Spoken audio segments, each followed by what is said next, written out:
Hawel is scialach go himise sé ha an duine tú le íon mac go gúin. Ha rin sinne is scialach seo na a bheith mis as scoil agus san na chóirstúm.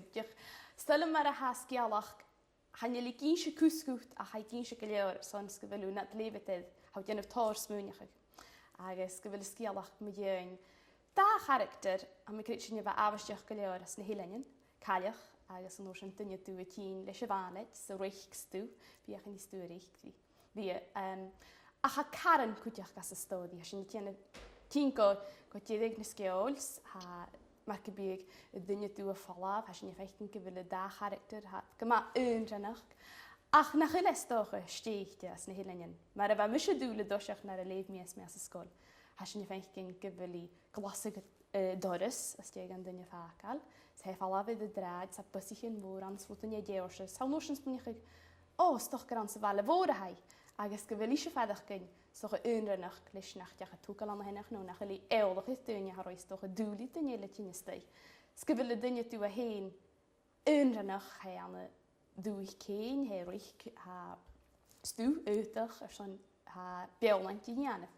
Sam únig ha sin go mat dúlach de géin bhí go gúin he. Go mat trích go cléch go önranach na chúspet agus ha mis munig as a scialach ga seo he go má láitiad ach tro dá character a ha go má idir gealachteach go má colach ag an núna. Ha idir gealachte húh ús ha bon nach ag má sin, hanne le duine tú búlach a sin, ach hanne lísa gynne mór an midioin ha can a bé. Ha an caileach haisach yn gyfil le differútan a ha duine tú a tíanamh he piprachug differ smúaint níinte, ha si smúneach a gaibh láichin hóicin ar a bhí dollamach go damsichin a réad an nútach a bheith tosteach as a bháleid.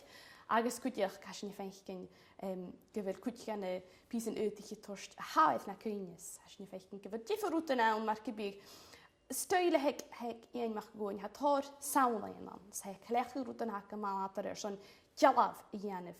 Na séar agus nas cuachciche anna dóid. Se sinna seo se scialach ca seo. Han sentensen nar ha céint de scialach hat go mac goid, mar gynne sealaíon bice a hawn. Agus anna dóid sé strét a gealamhan as a stódi. Agus hacad í tóir smúneach a ghéanam a dhéin. Sa sinna cóstúm, sa sinna saolaíon cúteach gotá. Díadach mar a he cléchcaig am sucre mar clocid sneachca he saolachig ha ceann agus falta bhonlich chalich mar sinnach. Sa sinna he dúinechuig na tíadamh mar go bíag.